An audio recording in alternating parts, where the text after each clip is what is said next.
Welcome to the Revolutionaries of Wellbeing podcast. I'm host Sarah McGuinness. The Revolutionaries of Wellbeing, or ROW, helps leaders to be change makers and to create better workplaces. With a community of champions from organisations around the globe, ROW is dedicated to helping you to develop your professional expertise, access practical tools and resources, and network with peers and experts to meaningfully improve wellbeing. These interviews are recorded as part of our monthly Wellbeing Wednesday webinars and are designed to inspire, share ideas, and raise awareness of important issues we can all take action on. Bullying behaviours and attitudes can be extremely damaging. So what do you do if you have a bully at work? What can you do to proactively change their behaviours and the culture they create? And what assistance and support can you provide to the person who's the target of those behaviours? In this episode, we're joined by workplace bullying specialist Michael Plowright, founder of Working Well Together. We'll discuss all things bullying and prevention and what you can do to address this important issue in your workplace. For many people, I think, who end up specifically working in this space, just like myself, there is usually a backstory of experience, and I'm no different from most other people who specialize in workplace bullying. So I was in a workplace, experienced some pretty, average behaviors, and it's that thing. And you're in, and at the time I was in middle management.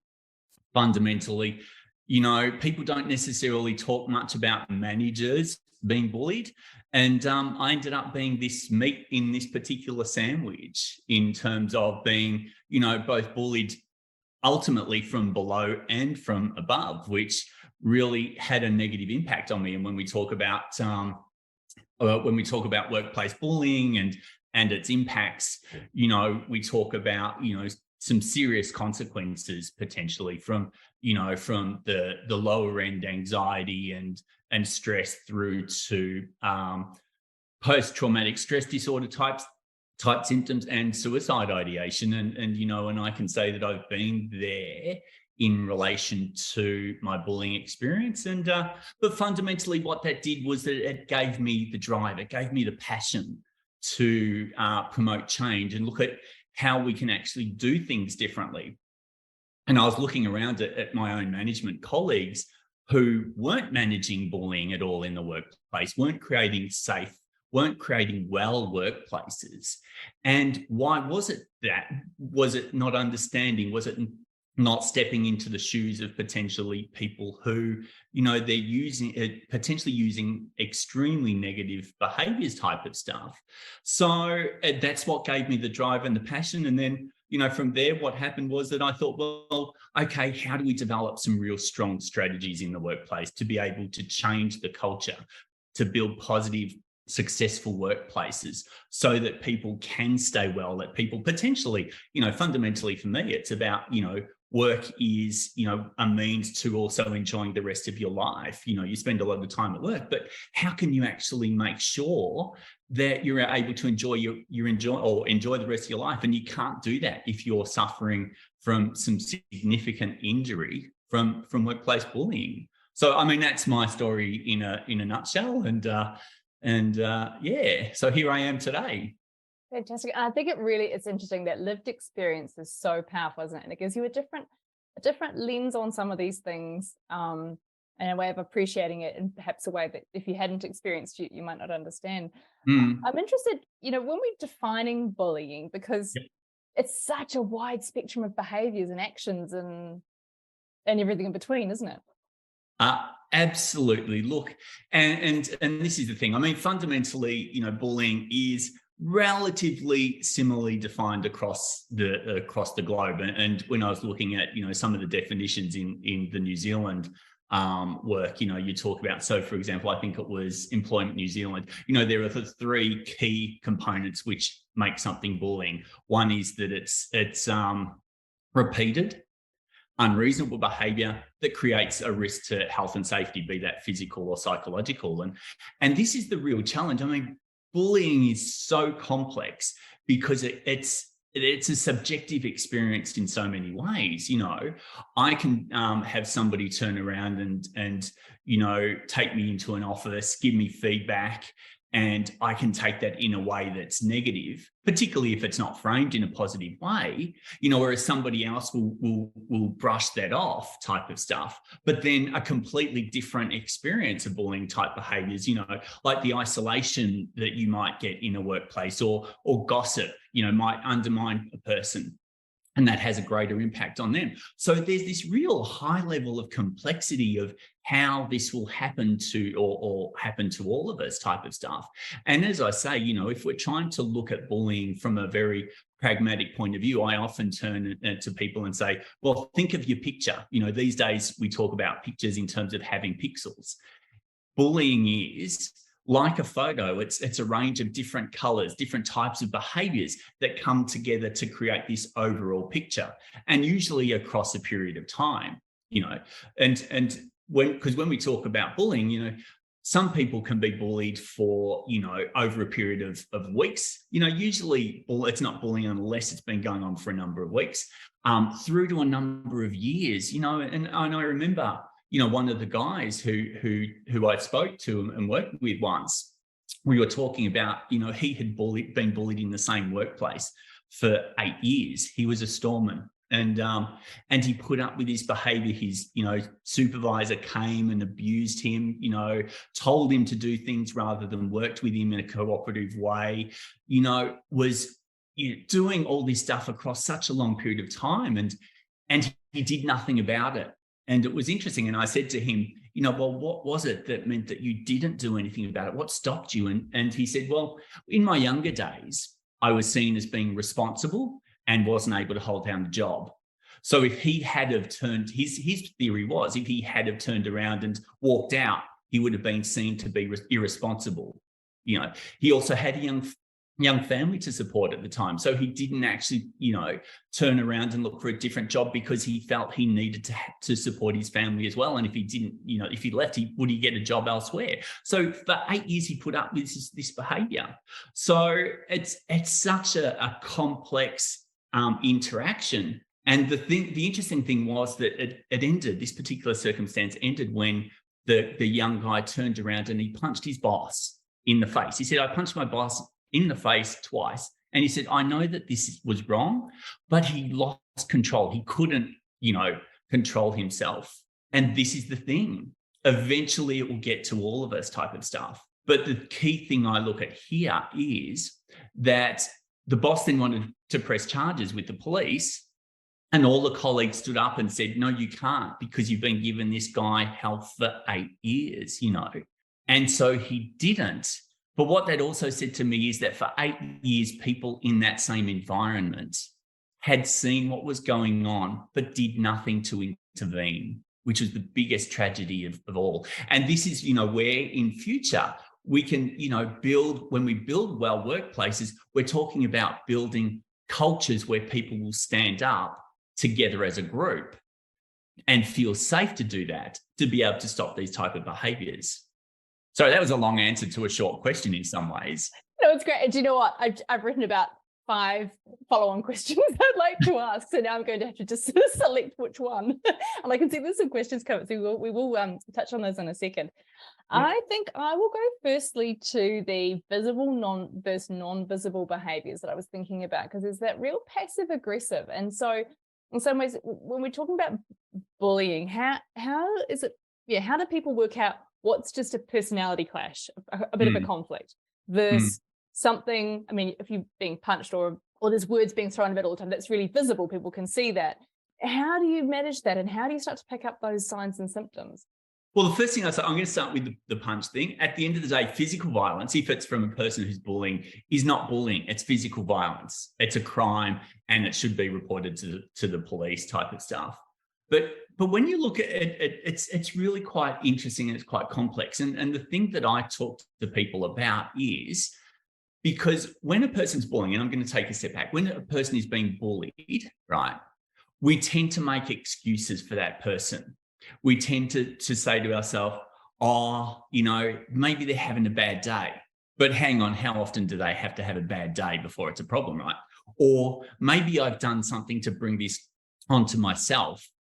Or if I actually do anything, I'll actually get punished for it. So we keep on making excuses in terms of behavior, right?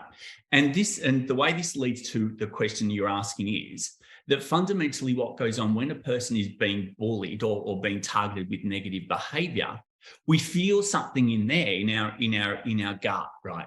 But the thing is that we don't actually act. And going back to that whole subjective type of conversation that we were just having, if somebody does something that is rubbing us and going against the grain in the wrong way, our thing is, or my thing is, I should say, is instead of ignoring that gut feeling, that's the perfect time to act. Because when we talk about bullying is, usually starts with low level type of stuff and then increases over time. The behaviors become more and more harsh. They become more and more, they go from, maybe monthly to fortnight to weekly to daily type of stuff. If we ignore that, we're then allowing the opportunity and the door to open to be bullied and then get injured. So what we want to do is we want to think very differently about what's the behavior that's rubbing up against me and act at that early stage, right? So there's, when we talk about visibility, when we talk about subjectivity, it's when a behavior is actually impacting us is when we need to do something. Because as I said to you before, what might be inappropriate or poor behavior for me might be completely different from somebody else. But we've got to learn to recognize and act when we are feeling in that way. The challenge is, of course, workplaces who don't create the environment to be able to raise the concern in the first place. That's huge, isn't it? Psychological safety. Because as you were speaking to that, I was thinking there's a great deal of this that sounds like people internalize. So if there's been an interaction that hasn't gone well, people internalize and say, I must not be okay. I must have contributed. Rather than the behavior that was here is not acceptable, and I'm going to lay down some boundaries or some things around that. But that psychological safety is key, isn't it? I mean, and how do you start to bring that in an environment where there is some of this bullying happening? Because that's quite difficult to start introducing trust when there are things that are so anti-trust happening in that environment. That's the real challenge that we have, is that in any environment, firstly, at the end of the day, it starts at the top. There's a saying that I've heard many times that the fish rots from the head. Many of us might have heard that saying before. And unless, senior executive and management are going to create that culture and start with that culture, then it's not going to flow down. Because at the end of the day, when we talk about psychological safety is about that whole concept of, am I safe to raise my concerns without being punished, without being ridiculed, without, consequence type of stuff. So if we don't have that in our workplaces, if executive management aren't starting at the top and flowing that down, then it's not going to change. But this is the challenge, right? And this is the key for anyone who's in management, right? Because you can go into an organization and you can see that there are different teams, and different teams will have different cultures within them. Some of them will have psychological safety, some of them won't. You can impact that as a middle manager and create psychological safety within your team, right? And so there's the opportunity for, that manager to say, look, if there's a problem, come and talk to me about it. I really want to learn. I want to know, and I want to actually change things. But of course, the key to that is being able to, or following through and doing things that are actually going to have a positive impact, to show people that you're going to walk the walk, as the saying goes, not just talk the talk. So, there's a whole range of things, but at the end of the day, it's ideal if it starts at the top. Doesn't always have to be, but your organization isn't going to start breaking down that until you start creating those opportunities. And you talk about some of the best CEOs I've worked with have been the ones who have had an open door where staff can also come in and see them and say, look, hey, this is the challenge I have. CEOs who make themselves accessible. There's there's a number of stories, and I can't remember specific ones at the moment, but where you've got CEOs going into the lunchroom and having lunch with their teams and saying, hey, tell me what's going on, or just say, just introducing themselves first and getting to know their staff, so that when something goes wrong, they do feel comfortable to have that conversation. So it's a great opportunity. Yeah, so that visibility makes such a difference, doesn't it, for that trust in the leadership group. Just a slight change of direction, thinking about the people who are doing the bullying behaviour themselves. In your experience, how much insight do they have into the fact that they are bullies, and that is a behaviour that they're bringing into the workplace? Look, and there's a whole range. There's a few different sort of scenarios when we talk about people who bully. And one of the most common is, and the one I like to challenge the most is when we start calling people who bully, snakes, psychopaths, narcissists, blah blah blah blah blah, because we're recreating stereotypes, right? And we're creating this picture of people who use bullying type behaviours can't change, right?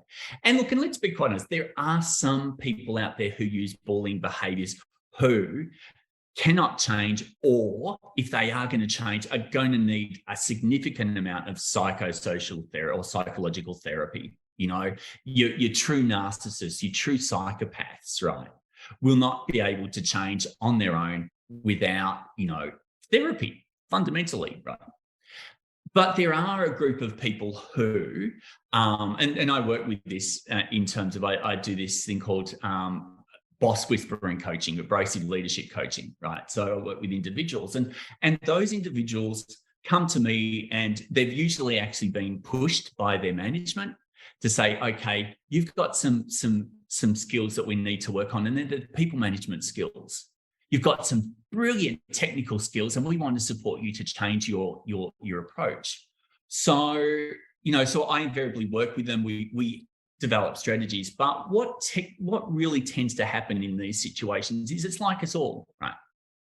So as we grow up, we learn things as children, then, those same skills we take into the schoolyard, and we start to develop them, and some of those bullying type behaviours, we learn to manipulate. Some of us learn to manipulate, I should say, in the sandpits of the schoolyards, and we continue to refine those skills, ultimately to get what we need, usually something like safety, security, feel loved, attention, all of those sorts of things, right? The problem is then we go into the workplace and we continue to use the same behaviours. And by that time, what we've got these blinders, right? We know one way of doing things if we use bullying and abrasive type behaviours, but we don't necessarily know that we're doing them, because in many ways we've got results from them in the past. And in many ways, a lot of employers, what they do is that they, reward the person with a bag of money when they cause too much problems and say, hey, here's a bag of money, just go away quietly. We're not going to performance manage you. We're just going to pay you off type of stuff. So their behaviours become reinforced. But the people I tend to work with who use in the coaching sense tend to not have that insight. Right? They don't see, because they've got their blinders on them. And part of the job is to actually get, direct feedback. And I do, 360 degree feedback. And I actually take quotes, from staff, and I de-identify them. But, and some of them will say, when he or she rolls his or her eyes, then it makes me feel, and I'll use this term, like shit, if I can be quite blunt, because that's the actual language that they'll use to me, the employee will use to me when they've actually got a problem with somebody who's managing them. I give them the manager that direct feedback, and they're like, hang on, I don't mean to do that. I didn't think I was doing that. And that, funnily enough, can rip off those blinders. And then once you rip off those blinders, they see the impact, and then they can actually start the change process. So fundamental awareness is not there until you actually become specific. But then the other thing too is that we need to keep in mind is that if we're helping people change abrasive behaviours or bullying type behaviours, we actually need to help them learn new strategies. So for example, in this coaching, the coaching method I use, it's fairly regular every, week or every couple of weeks. Okay, what's the strategy you can do to replace that? Okay, go back into the workplace. Now let's practice that. Come back and give me feedback. So how did that work? Did it work? Yes, it did. Fantastic. No, it didn't. How can we do it differently? So you've actually got to engage them in a learning process to be able to change. But you've also got to make them feel safe as well. Because if you're sitting there, if your management are sitting there with the whip and saying, if you don't change, I'm going to sack you every 5 minutes, they're not going to feel safe. But this is one of the important things. Sorry, I've gone on a long answer to a possibly short question, but fundamentally, no, they don't see, but we do need to help them change, and that's part of what I'm passionate about too. So. I think it's so interesting. A couple of notes I've written down for myself here is, one, it sounds like for these people, it's really reprogramming the mental maps they have for behavior and how they are able to, as you were saying, get the rewards or achieve what their end goal is. And so it's learning those new strategies. And then I was reflecting on some of the work that I've done with leaders over my career. And I can think of, times I did 360s with leaders. And often, as you said, there was just such blind spots. But it's so interesting. And this is still true, I think, of some of the work that we do these days with surveys and things. Everyone goes to the negative. And so sometimes it's really important to still go, even though there's all this bad stuff happening, there's still some good stuff happening over here. It's not all bad. But I imagine, thinking about that it must be really confronting for these people if they had these blinders that had no idea that this was a behavior that they were doing. And then we're now asking them in that same environment to make changes, and everyone's watching them, and there's this kind of assessment that must feel quite stressful, I imagine. Look, it absolutely is. And funnily enough, I was having this conversation the other day, and it's stressful, but it's also about reinforcing those positives too, right? So if you're like, for example, the person I was speaking to the other day was talking about, we want this behavior to change. And I said, well, and he asked me, how do I engage that person? And I said, well, one is that you are reinforcing that you want them to stay. You want to spend the time, you want to spend the resources to get them up to speed because they are a valuable employee is one of the things, right? And the other side of things, which is really the great thing about this process, is that at the end of the day, it's done in conjunction with the person that I'm working with fundamentally, right? So that person who I'm working with identifies the people who they want to be interviewed, right? And I say, look, I don't want them to be your best friend. I don't want them to tell me all the good stuff. I want to hear the pretty average stuff, right? So you're building this relationship, and they identify some of the people that they want to have interviewed, right? They go up to the person and say, look, I'm working on this. I want to be better. I want to improve the way I'm doing things, type of stuff. I'm working with you. I'd really love your help by giving Michael some feedback, type of stuff. So it gives them some of the ownership. So that helps take away some of the stress and anxiety, because at the end of the day, if you're going to get change, we don't get change by, it's the carrot and the stick. If you use the stick all the time, then change is not going to happen. Obviously, it needs to be a process that they want to engage with. Some people, would certainly turn to me and say, Michael, hey, this isn't my problem. This is everyone else's problem, and I don't want to engage in this process. And that's okay. That's fine. It's up to the employer then to go down a performance management approach or whatever, to manage this effectively. But part of the ones who do engage is about making them feel safe. I'm there to work with them. The employer wants to work with them to change perspectives. Actually, the people who get interviewed really find it a positive experience, because all of a sudden they're saying, hey, this person's wanting to change. We're also seeing the employer wanting to spend the resources to help this person to change. And that's part of what I share with, the people who I end up coaching, is that there's a lot more positives in there, because we go straight to that negative point. Hey, what are the fears that come up straight away? Oh my God, I'm going to be judged. I'm going to be excluded. I'm going to be devalued. I'm going to be sacked. I'm going to lose my income. I'm going to lose, all that sort of stuff. Well, let's flip it. and actually talk about the positives that this can have.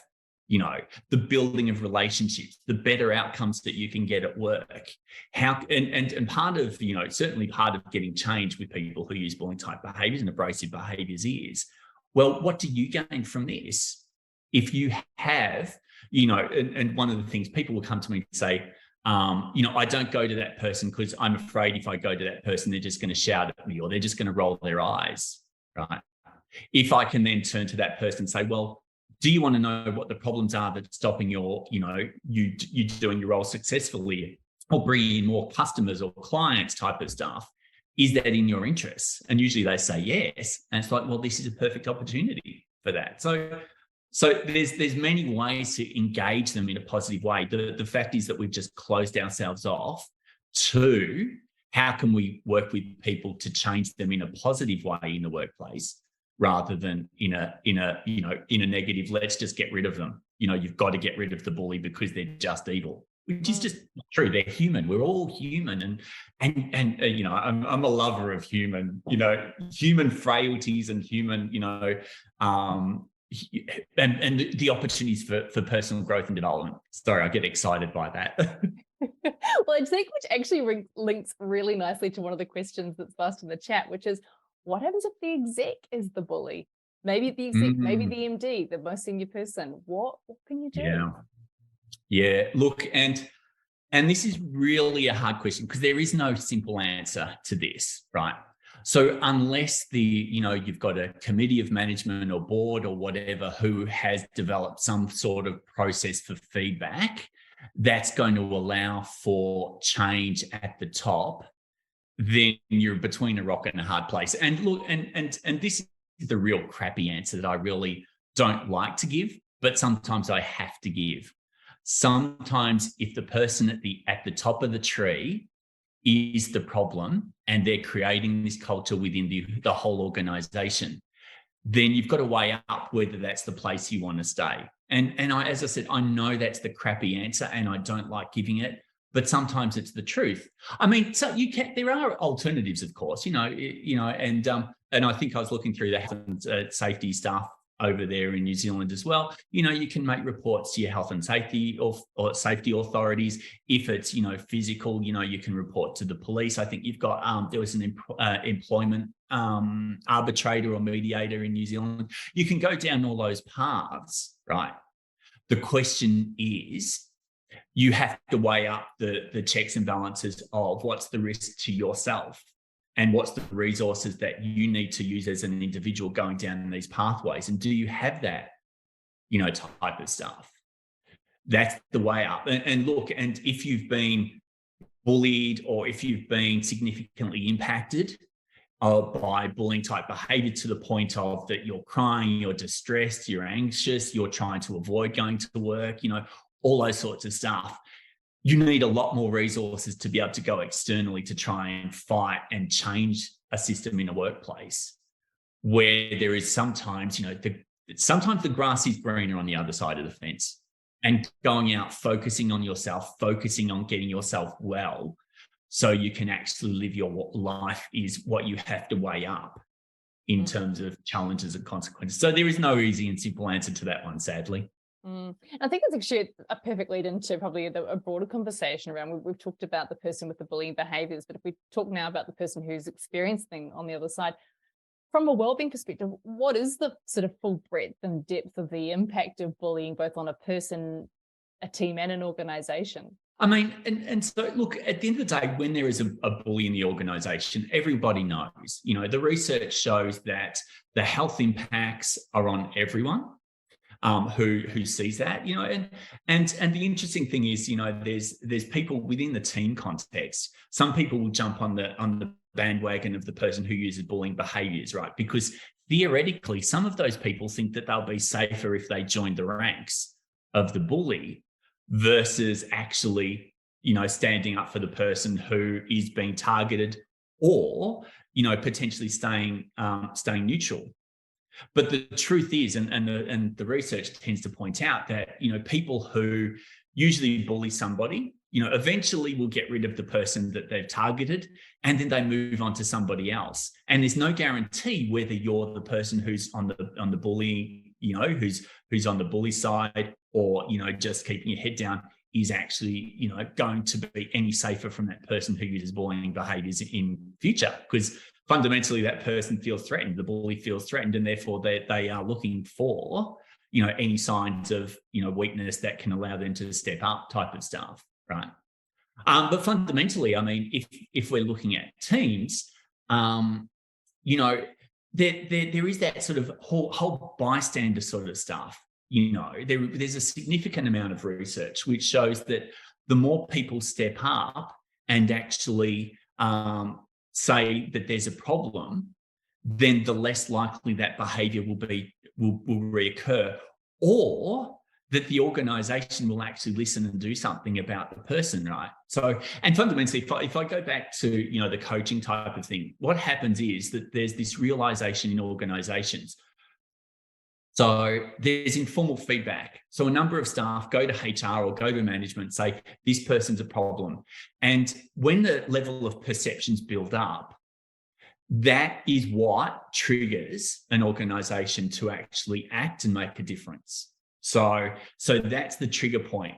So the more people that step up and actually raise the issues, then the more it gets addressed, and then the safer and the better and the more well our teams become. So I think I've possibly lost the direction of the question a little bit. So no, it's so interesting. And I'm so glad you raised that bystander effect, because that was one of the questions I wrote down from much earlier was that bystander effect. And then just going back to that, if you are seeing a bullying thing happening, and you are someone in a position either to make a difference, to say something, or perhaps you're not, perhaps it's your manager and you're sort of further down the food chain and you can see this happening.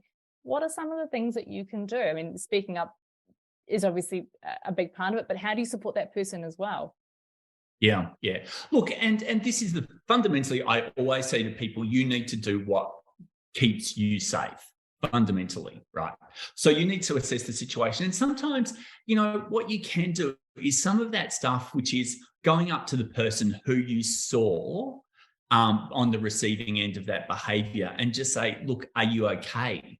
Or it might be, you jump on the internet and say, look, I've done some research. Look, you can speak to, health and safety, or you can take this pathway, because the person who, depending on how long they've been targeted with bullying, they won't necessarily be clearly thinking and actually being able to identify strategies to get out type of stuff or to resolve the situation. So sometimes just going up and saying, look, I saw what happened. Are you okay? There's some options. This is what I sort of found if you want some help. So there's different ways that you can do it. Of course, potentially you as a third person can always go off and sort of, talk to the health and safety bodies yourself and say, look, this is what I'm seeing. What can I do? So you don't always have to go internally, to find the answers. And what the key thing that helps us all is information. It's like, if somebody's been bullied in the workplace, what's been said for years is that the first thing you need to know is you need to know the organisation's policy and procedure, right? But that's just simply information because it gives you options, right? At the end of the day, what we need to do is we can help each other by giving each other options. And that's helping each other to explore. It's helping, put ideas on the table, all that sort of thing. So there's this really potential for it to be, worked on and that person to be supported from the ground up. It's interesting because I was reading some research just recently, and they were talking about people who it looked at people who had actually witnessed bullying and spoke up versus people who had not, or who had witnessed bullying and stopped and not spoken up. And what that found is that people who speak up about when they see and witness bullying behaviours will less likely be targeted by a person who bullies versus those who stayed quiet. You've got statistically, if you stay quiet, there's a greater chance that you're actually going to be targeted, sort of stuff. So this is a key thing that we're learning from the research is talking up, speaking up actually keeps us safer than actually staying quiet and pretending that it's not happening or just watching it from the sidelines. It strikes me that for someone to feel confident to speak up requires a fair amount of their own confidence, self-esteem, ability to know that if I speak up and am on the warpath of the bully, that I'm willing to stand by what I've said. I imagine, just, picking a generalization here, very broad, but if I'm young in my 20s, I'm in my first job and I see this thing happening, I would be frightened to say anything. There's so much at risk for me. Absolutely. Look, and this is the real key thing. And as when we look at apprenticeships, and apprentices, have a high level of bullying. You look at interns in hospitals and the medical sector, there's a high level of bullying, right? And you don't have that confidence, right?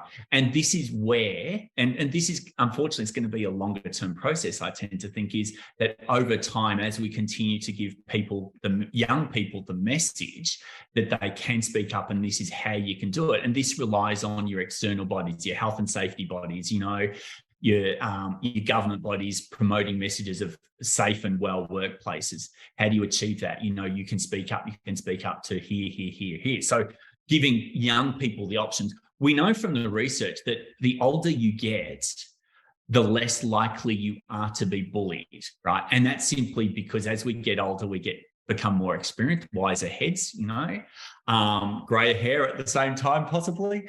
But fundamentally, we gain life experience. And as we get older, and I know I'm sort of falling into this category, is I'm less likely to take crap from people, if I can just put it bluntly, but you don't necessarily have that when you're younger, and especially when you're just starting out. And let's say you've got a family and now, you look at mortgages at this, $1 million mortgages, and it's sort of like, wow, I can't afford to lose my job and all that sort of stuff. As you get older, you're sort of able to sort of buffer that a bit more than potentially when you're younger. And it's one of the challenges. It's one of where the system has to come in and provide options, right? And this is the thing, at the end of the day, the key to actually resolving bullying is about giving people options, right? There's not just one option, that's what we've got to start delivering the message on. Who can I go to? Who can I talk to? What are my options? Am I confident? Am I safe to feel that if I leave, I can go and get a new job, type of stuff. Education. Yeah, it strikes me that, it's very much that power distance, isn't it? As you get older, the power distance shortens because you've got more leverage. Perhaps the mortgage isn't so high, or perhaps you just don't care and you can go and do something else or whatever it is. I just want to come and pick up on a couple of questions that have come into the chat here. So, how can organisations better support the complainant when allegations of bullying are made? So evidence is often required to support the claim of bullying, which over a long period of time could be near impossible to provide. And I imagine particularly if it's a passive aggressive, very difficult. So how do you address that? Yeah. Look, and this is it's really important. And part of the thing is that fundamentally in its description, bullying is a long-term process, and people who are injured tend to have been injured long-term, right? I tend to think that it's really key. If we're looking at support, we need to think about the concepts of trauma and the serious end of bullying injury, right? So the research tends to show that people who are bullied at work are twice as likely to be thinking about suicide than people who are not bullied at work, right? So that's the data. The data also indicates that around 55 to 60% of people who have been bullied are experiencing trauma-like symptoms, right? So we're looking at significant health impacts for people who've been bullied.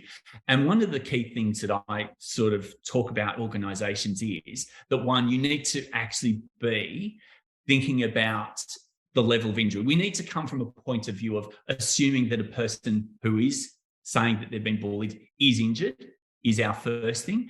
And if we look at it from a risk management point of view, we need to actually start to get some strategies in there, which is around, the risk mitigation type of stuff. We need to then be saying to that person, to a certain degree, one, look, you don't have to tell us how you are, or, everything that you don't want to. But if you want to, we would like to know, because we want to be able to help you and support you through this whole thing in a way that's going to work for you. Yeah. And, and in some instances, that's going to be, some people will need a psychological professional psychologist, to be able to support them, through this whole process. But at the end of the day, the key thing is, for me, in terms of employers, you need to be open to have the discussion and to do that simple thing called listening to what's going on, consider what that person needs, and asking that person what that person needs, give them options of what they need to do. Okay, we know this person, you're having a problem with this person. Can we adjust your work environment perhaps so that for a period of time, you're not going to cross paths with that person? Or, we're going to put, are you okay if we move you to a different program? Or, what do you need to recover and be well, type of stuff. So from a support point of view, the organisation needs to be more thinking around how to support that person. But when we're talking about this, and this is the thing I talk about workplace bullying investigations as well, is we need organisations and investigators to be trauma informed, right? So that they understand what this person is potentially going through, and so that they're not going to push it too far. And because what I've seen in the past is people go through this investigation process and they come out the other side more injured because of the process that's been put in place. We weren't able to substantiate the outcome of the bullying. We don't know that it didn't happen, but we also weren't able to substantiate it and the harm that does. So trauma-informed practice needs to start becoming part of our thinking. We've had, and certainly in the past, or in the more recent past, there's been, mental health first aid in the workplaces, but we actually need to think the next step in terms of complexity of injury that workplaces cause from a psychological point of view, type of stuff. And how can we support them to get well again? It's so critical, that trauma approach. And I love that idea of thinking about them as being injured, because all of a sudden, even if we start to use that language, it's aligning it to things that a lot of managers are already comfortable with. You talk about injury and, return to work, and it's all this kind of established language. Whereas bullying can maybe feel like this kind of other thing that happens over here that we just don't really want to talk about. It's not very comfortable. But when you start using that really similar language, then I'm interested just within that. Is there other language that you found has really resonated with people when you explain the concept? Look, I'm just trying to think. I mean, certainly in terms of when I talk to people about being bullied, and I am aware about using the term bully, or being he's a bully, she's a bully, they're a bully, whatever, type of stuff. Because as soon as you use that word, it starts to shut the conversation down. People go into defensive mode, type of stuff, right? And so, and I tend to find that bullying is one of the most useless words in the language, because people say, I'm being bullied, but what does that actually mean? And how does that help us resolve the problem? Okay, so it's like when I work with individuals who have been targeted, it's like, well, okay, so tell me what that means. Tell me how that feels. Tell me what that looks like. Can you give me examples of when that occurs, type of stuff, right? Because once we start getting beyond that word bully, right, we then start to be able to say, okay, what's happening is that this person's excluding me from conversations, or they're shouting at me, or they're rolling their eyes every time I go up and ask the question, so I don't go up and ask the question, type of stuff, right? That's helpful. But when we just use a generic term, bullying, it's not helpful at all, type of stuff. And I think this is one of the challenges. It's because we're just building up, in so many ways, I think we're building up this stereotype around bullying, and it doesn't really help us get down to the nitty-gritty and resolve it when we're actually just talking at a surface level from that. So I think that's part of the language challenge that we have, and the conceptual challenge around bullying that we need to have. And it's sort of, it's interesting, I mean, because there's a whole range of, other terms I sort of start to think about that I use. And it's like, and I think Chris, asked me the question around, Michael, what word do I use? Do I use victim? Do I use something else? And what I've worked out is that, and I've had a few conversations with people, and I've said, well, I don't use the word victim, I use the word target, because usually they're being targeted by somebody. But for some people, using the word victim as for themselves is what they want to use. And so I've got to the point of realizing that, for example, okay, so what's the word that you want to use to describe yourself? And that's okay. But that also might change over a period of time. So somebody who starts out as a victim might become a target as they redefine and learn more about what's happened to them, and then might use something like, whether it's survivor or, thriver or some other words type of stuff. So so there's a whole range of terminology, which in some ways I think we need to think about at a greater level, rather than just have this surface use, But we use language at a surface level a lot, and then all of a sudden someone has a negative reaction. We're like, oh, actually, maybe I did use that the wrong way in this situation. Yeah. It's a challenge of being human and language, isn't it, really? It is. Well, it makes me think of what you and I, probably being consciously or unconsciously, perhaps with our backgrounds, doing all the way through this, is saying the person with the behaviour. So we've been separating the person and the behaviour and recognising that the two are not one. But actually, this is modifiable and this is a different thing with no value judgment based on it. Yeah, that's exactly right. It's that whole concept around, well, if we're telling, you are the problem, then you're the damaged one, you're the broken one, you're the one we can't fix type of stuff, and look, and certainly that whole sort of concept of the person who uses bullying behaviours is what I tend to use, or the person who uses abrasive behaviours. Which is your early warning sign of, okay, we're getting reports about abrasive behaviour. We need to stump on this before it becomes bullying type of stuff. So, it's a whole reframing, isn't it? It absolutely is. I can see there's more questions, and so I'm going to invite you now. I've got one more question for Michael, and then if you've got any other questions that you'd like to ask, now's a good chance to put them all into the chat, and we'll get through those. My last one for you is around the advice that you would give for people who are in these wellbeing management roles. If someone comes to them and they are experiencing bullying, what's kind of that initial immediate thing that you can do to provide them with that compassionate support? Yeah.